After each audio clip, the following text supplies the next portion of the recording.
Ola de amor, capítulo 1.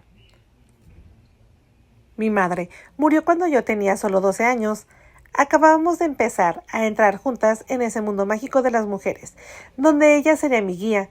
A través de sus ojos, su sabiduría y su experiencia, sabría dónde pararme y por dónde caminar. El mundo siempre ha estado lleno de campos minados, para cualquier jovencita, Maggie, pero hoy es mucho más cierto que nunca, me dijo al año que falleció. Tenía un virus horrible en el corazón que le destruyó lentamente, debilitándola y envejeciéndola. Ante los ojos de papá y los míos, en sus últimos meses me sentí más como la madre que cuidaba de ella, de la niña. Me enseñó mucho en muy poco tiempo, dándome cuenta de que sus días iban pasando como un reloj de cuerda. De hecho, en el momento en que murió, miré el reloj y memoricé la hora y el minuto para siempre jamás. Mi madre se anticipó a todo y empezó a enseñarme a cuidar de mí misma y de mi padre, casi el mismo día en que le diagnosticaron la enfermedad. Durante mucho tiempo me tuvo engañada. Me llevaron a la cocina para que trabajara a su lado y aprendiera recetas y técnicas de cocina, haciendo que todo pareciera una actividad más de madre e hija. Sutilmente dejaba caer pistas y comentarios sobre las necesidades y las costumbres de papá. No se pone la camisa que ha llevado el día anterior y tiene que tenerla perfectamente almidonada.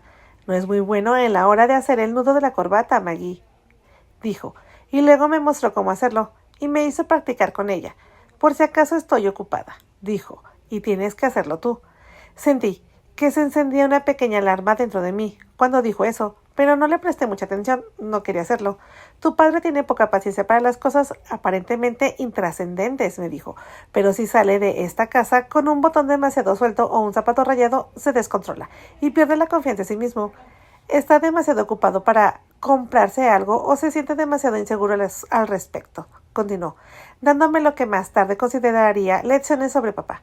No sigue la moda y no podría decirte el precio de un par de pantalones decentes o incluso un paquete de ropa interior o calcetines.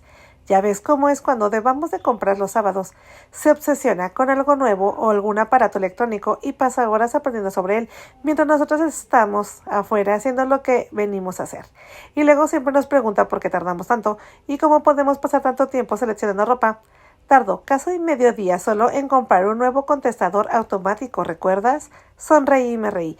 Ella también hablaba de papá delante de él, tenían una relación muy cálida y amorosa, que él nunca se sentía insultado, ni siquiera si ella lo hacía delante de otras personas. Siempre era cariñoso.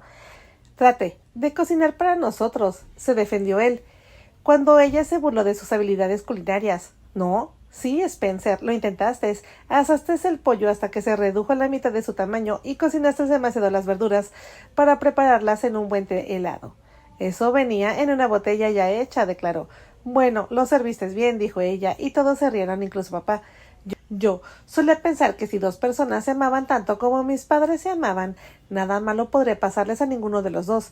Su amor era como una armadura invisible que mantenían alejados los golpes y flechas de los escandalosa rodea de la fortuna. Las cosas malas le sucedían a personas mucho menos importantes, a personas egoístas, pero seguramente no a personas que dependían unas de otras, tanto como mis padres dependían uno de otros y se cuidaban mutuamente. Eran demasiado felices como para cometer el tipo de error que cometían las personas deprimidas e infelices. Vivirán para siempre. Mamá era sin duda la columna vertebral de nuestro mundo, pero también dependía de papá. Quería que él tomara las decisiones empresariales, que administrara su dinero, que negociara las compras más importantes. Sé que hago mucho por cuidarlo, pero él también me cuida a mí.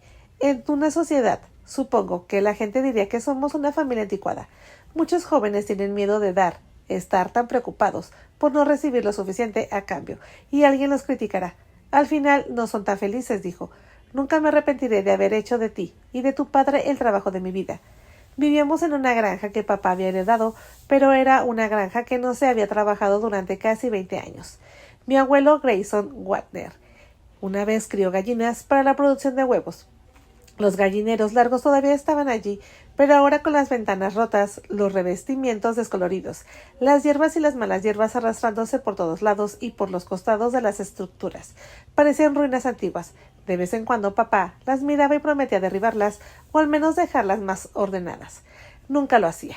Creo que derribarlos para él habría sido demasiado traumático, demasiado parecido a decir adiós definitivamente a la infancia que había disfrutado y al recuerdo de su padre que tanto apreciaba. Teníamos una casa grande con 13 habitaciones. Así, más de 50 años o más o menos, las familias estaban hechas para caber en casas así. La gente tenía 3 o 4 o 5 hijos sin que fuera muy inusual. Después de que yo naciera, mamá intentó tener otro hijo durante 2 años y luego, después de ver a un médico tras otro, se enfrentó al hecho de que tal vez nunca pudiera tener otro.